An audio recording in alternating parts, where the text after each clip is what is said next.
Hi everyone, Ate Myra here, and for today's video, another step-by-step guide sa inyo guys. Tuturuan ko kayo kung paano tayo makakapag-transfer ng funds from our Union Bank account papunta sa EON account. So, EON guys, if you don't know, is powered by Union Bank. Union Bank din siya actually.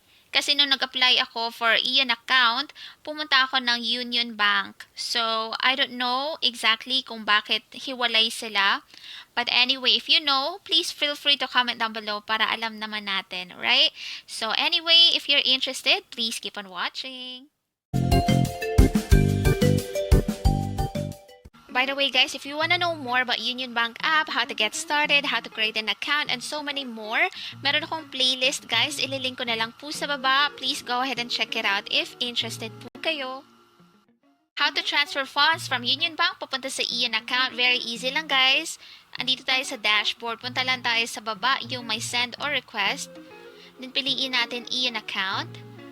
And then piliin natin yung account na gusto nating pagkuhanan ng funds. Sa case ko, gusto kong gamitin yung ating Pag-ibig Loyalty Card Plus. Tap lang natin yan. And then i-enter natin yung EON account number. So if you're asking Ate Myra, saan makikita yung account number ng EON ko? So in general guys, yung account number will always be the 12 digits po. Kung titingnan nyo yung inyong bank card, any bank card guys ha, may 16 digits dyan, tsaka may 12 digits. Yung 16 digits po, yan po yung bank card number. Alright, yan po yung tinatawag na card number. While the 12 digits po, yan po yung account number. So, enter ko lang dito guys. And if you want to notify the recipient, pwede nyo i-enter dito yung email address or mobile number po nila. Alright. Then after that, tap lang natin yung next na nasa taas. So, I will be back. And then guys, enter natin dito yung amount na gusto nating ilipat. So, sa case ko, gusto ko 100 pesos. And you have the option guys to repeat this option guys. Itong pagsisend or pagda-transfer ng pera papunta sa inyong EON account. So, maganda din ito guys, ano?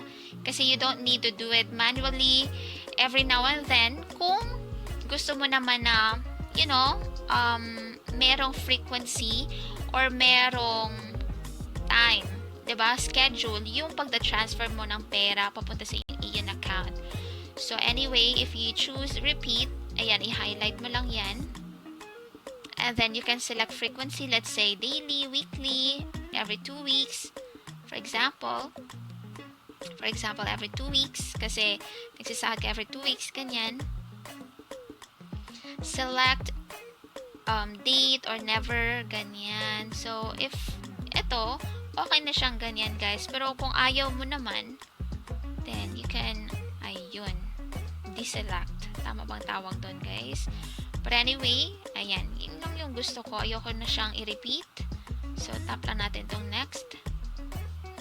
Then after that guys, we can review and transfer. Kung sure ka na, then let's just go ahead and tap transfer 100 pesos.